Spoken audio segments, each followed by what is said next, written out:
केवळ मंदिरातली मूर्ती म्हणजे देव समजू नका, देवाला तेवढ्याच शॉर्टकट मध्ये आणू नका तुम्ही।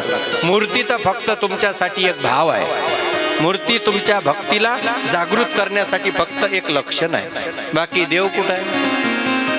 कुठं आहे देव? तुमच्यातच आहे ना। अरे रात्री झोपल्यानंतर सकाळी तुम्हाला वेळेवर जाग येते, हे ज्याच्याही माध्यमातून येत असेल, ते उठवण्यासाठी ज्याची परमिशन लागते त्याचं नाव देव आहे। तो दिसत नाही पण उठवतो ना। आणि ज्या दिवशी त्यानं उठवणं बंद केलं त्या दिवशी तुम्ही उठूच शकत नाही, तुमची ताकदच नाही। तुमचे पाय किती मजबूत असू द्या, तुम्ही उठूच शकत नाही।